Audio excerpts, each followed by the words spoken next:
माह रमजान के पहले शुक्रवार पर भागलपुर जिले के विभिन्न मस्जिदों और खानकाहों में सामूहिक रूप से जुमा की नमाज अदा की गई। साथ ही मुस्लिम समुदाय के लोगों ने पूरी शिद्दत और अकीदत के साथ रोजा रखा। नमाजियों ने खुदा से सभी पर अपनी रहमत और बरकत बरसाने के लिए दुआएं मांगी। वहीं शहर के तातारपुर मस्जिद में माह रमजान के पहले जुमा की नमाज अदा करने के लिए नमाजियों की भीड़ उमड़ पड़ी, जिसका जायजा लिया हमारे सहयोगी Syed Inamuddin.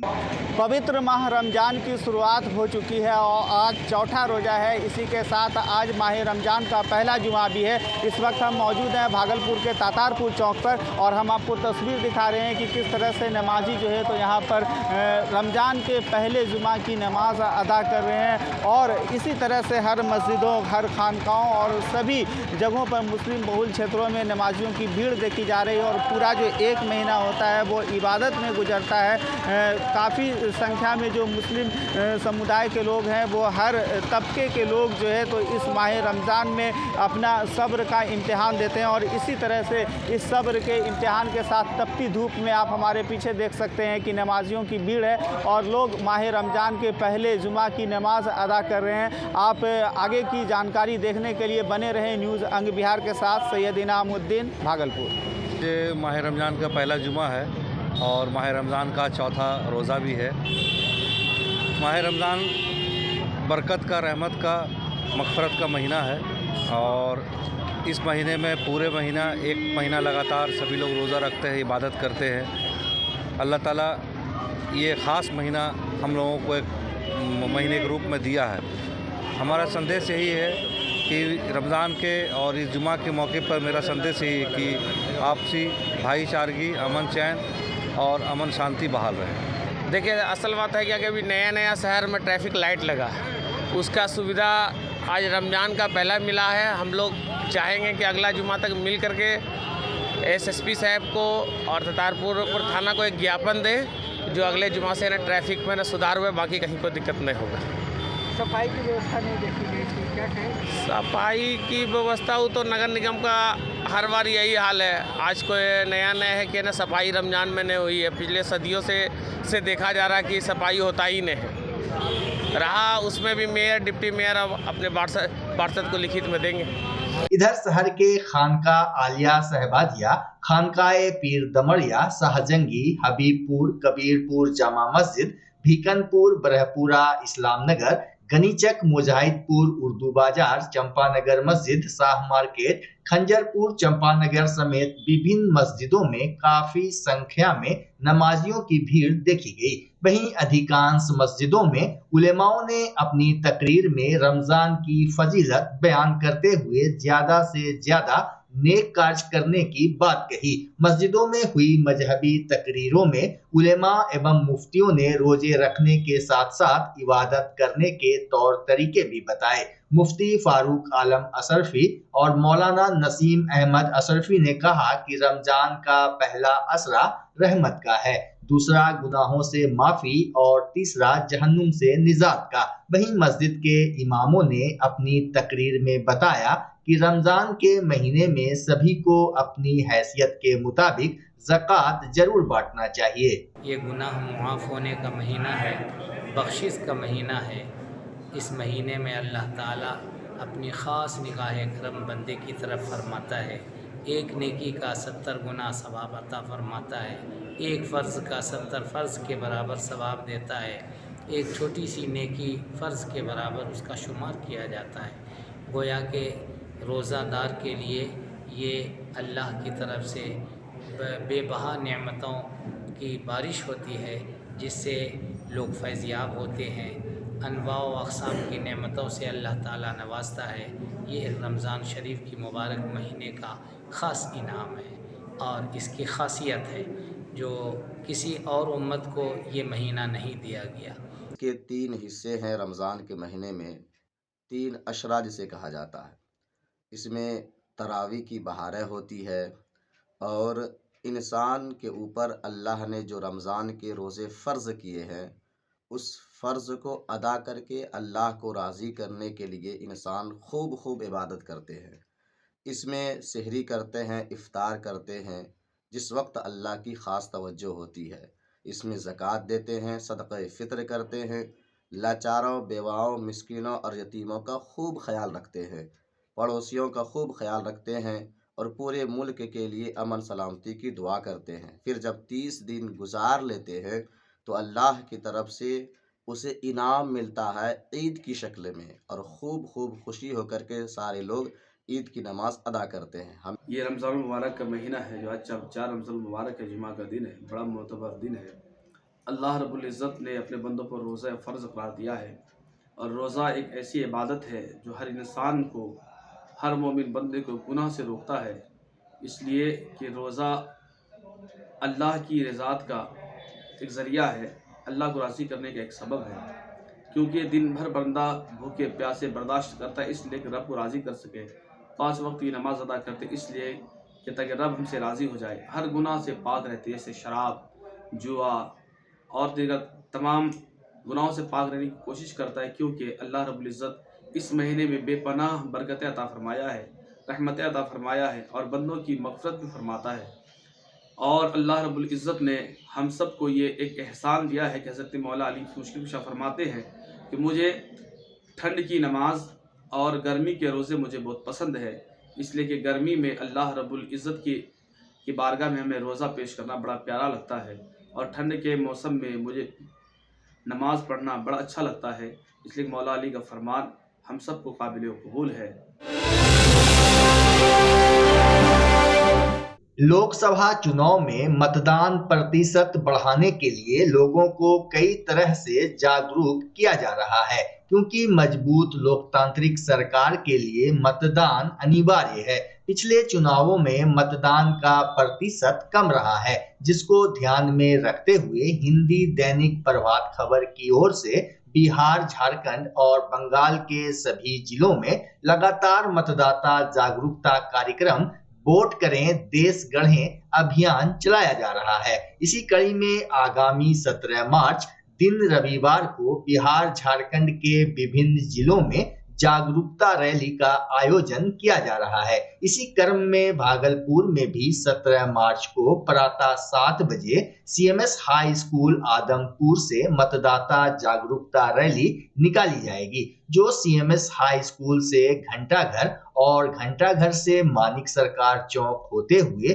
CMS high school तक परिभ्रमण के बाद संपन्न होगी, जिसकी विस्तृत जानकारी आज भागलपुर प्रभात खबर कार्यालय में स्थानीय संपादक अनुराग कश्यप ने प्रेस कॉन्फ्रेंस कर दी। साथ ही उन्होंने सभी मतदाता से जागरूकता रैली में शामिल होने की अपील की। प्रेस वार्ता के दौरान यूनिट हेड निर्भय Kumar Sinha, chief reporter Sanjeev Jha, photo journalist Manoj Kumar Gupta समेत प्रभात खबर के कई स्टाफ मौजूद रहे। पिछले 2 दशक से झारखंड, बिहार और बंगाल के इलाके में मतदाता जागरूकता के क्षेत्र में काम करता रहा है। इसकी वजह, सबसे बड़ी वजह क्या है कि प्रभात खबर अखबार की एक जो भूमिका रही है कि हमारी सामाजिक जिम्मेवारी क्या है अखबार खबर छापने के अलावा।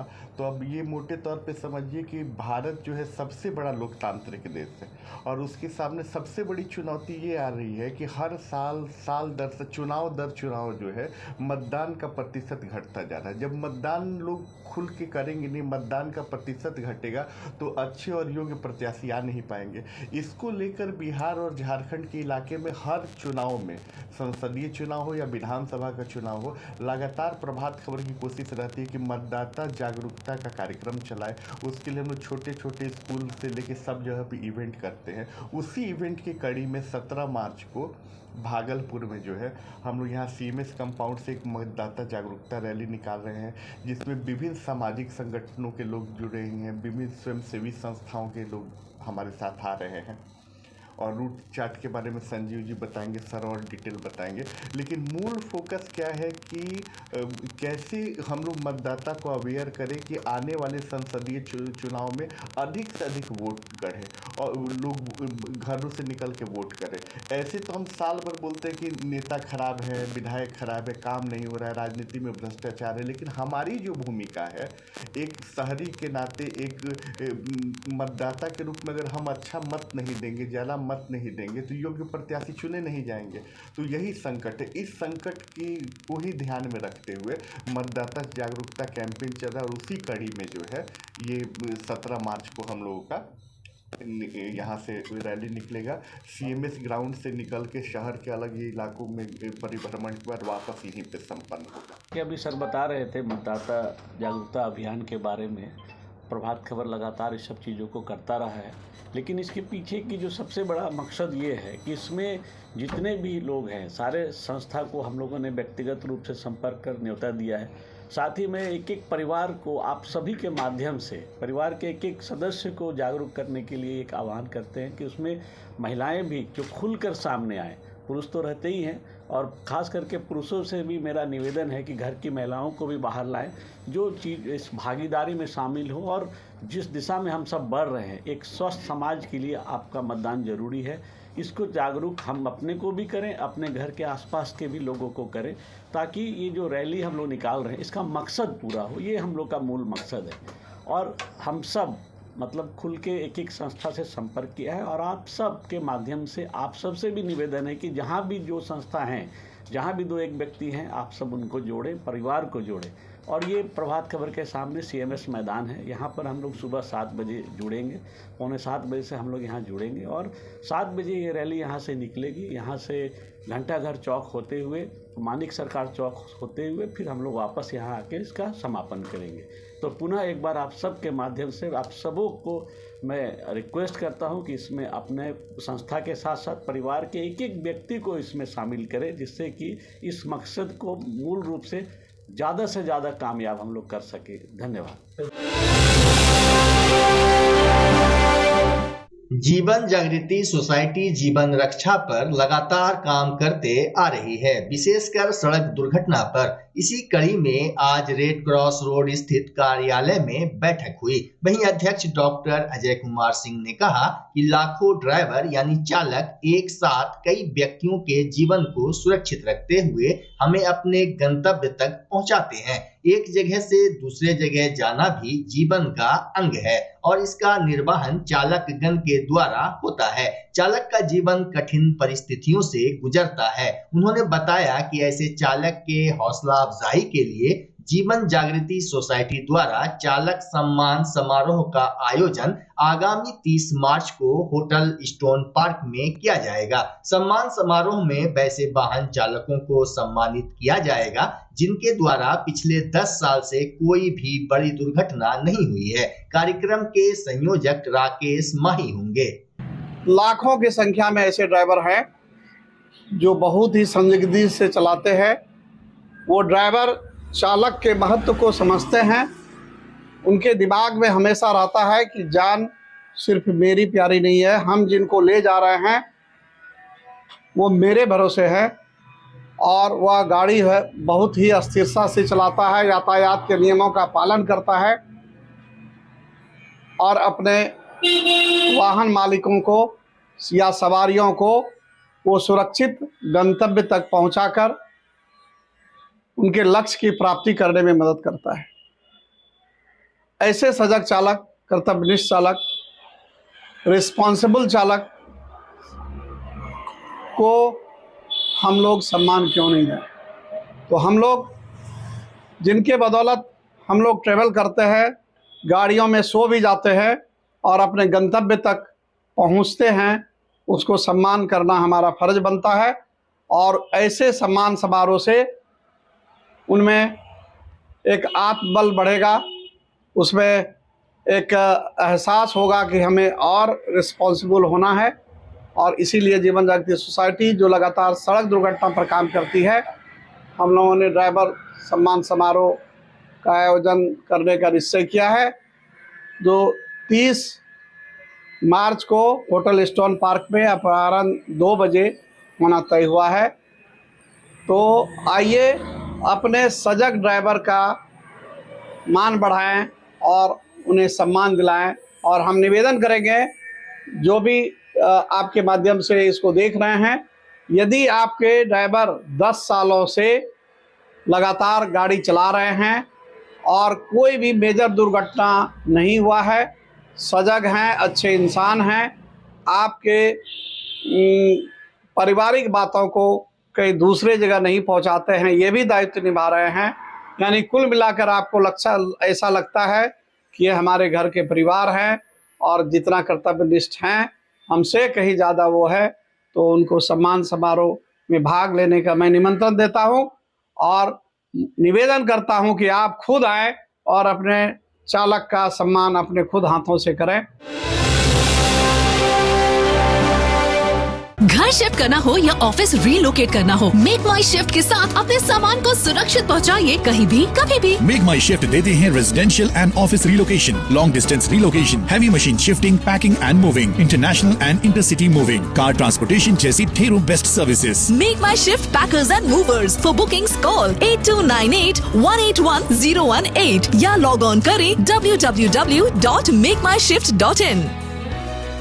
रिंकू एलईडी बल्ब, एक बार लाओ और चलाते ही जाओ। हमारे एलईडी बल्ब्स है क्वालिटी में नंबर 1 और एनर्जी एफिशिएंट, जो रखे एनवायरनमेंट और आपके बिजली के बिल दोनों का ख्याल। रिंकू एलईडी बल्ब के साथ एनर्जी बचाओ और बिल घटाओ। ये है पावर सेविंग लाइट जो चले लंबे समय तक और रखे आपके घर को रोशन। हमारे यहाँ एलईडी लाइट्स मिलते हैं एक व्यापक रेंज में जो आपकी हर जरूरत को पूरा करेगी। लेकिन यही नहीं, हमारे एलईडी लाइट सिर्फ चमकदार नहीं बल्कि एनवायरनमेंट फ्रेंडली भी है। तो आज ही लाओ रिंकू एलईडी बल्ब और पाओ 1 साल की वारंटी का भरोसा। रिंकू एलईडी बल्ब्स, नई जनरेशन के स्मार्ट बल्ब्स। आज ही संपर्क करें 8651063786 या मेल करें rinku.led.bulb@gmail.com। हमारा पता असाननपुर, भागलपुर, बिहार 812002। बच्चा जब जन्म लेता है तो कई बार बच्चा तुरंत नहीं रोता है, रोने में देर हो जाता है। ऐसे में बच्चा क्षतिग्रस्त हो जाता है और उसके बचने की संभावना कम हो जाती है, और यदि बचा तो भविष्य में उसमें विकलांगता की समस्या आती है जिसे सीपी कहते हैं, जिसका कोई माकूल इलाज नहीं है और ज़िंदगी भर बच्चा विकलांगता से जूझ सकता है। ऐसे में पूरे संसार में कूलिंग थेरेपी का सहारा लिया जाता है। जन्म से ठीक 6 घंटा के अंदर यदि उसको कूलिंग थेरेपी दिया जाए तो उससे उसका सीपी की समस्या कम होती है और बचने की भी संभावना बढ़ती है। पहली बार बिहार झारखंड में आपके शहर के स्नेह नवजात शिशु बाल सेवा केंद्र में यह मशीन उपलब्ध है। कभी भी ऐसी बात हो कि बच्चा रोने में विलम्ब हो गया तो आप स्नेह नवजात शिशु बाल सेवा केंद्र में जरूर संपर्क करें।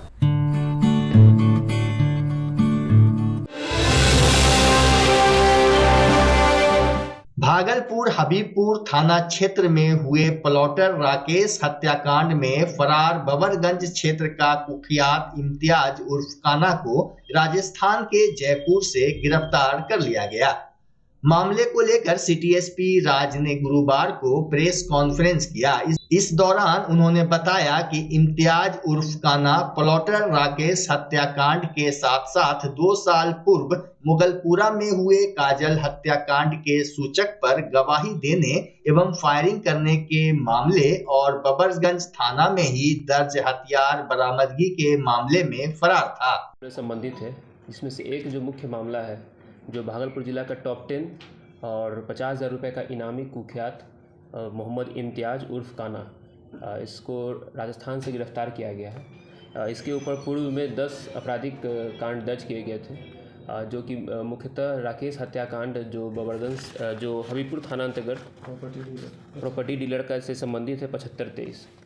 ये अन्य मुख्य कांडों में भी अभियुक्त रहा है, जो काजल हत्याकांड था और जो काजल हत्याकांड के जो काजल के पिता हुए आरिफ, उन पे जो है गोली चलाने से संबंधित भी जो है इस पे कांड दर्ज था और इसने अपने कन्फेशन में इस बात को कबूला भी है कि हाँ गोली इसने चलाई थी। इससे संबंधित अलग जो बबरगंज 350-22, बबरगंज 175-22 और ऐसे कुल 10 मामले जो कि गंभीर कांड श्रेणी से हैं, हत्या, विस्फोटक पदार्थ अधिनियम, चोरी और अन्य आर्म सेट, हत्या, लूट, ये सबसे संबंधित है।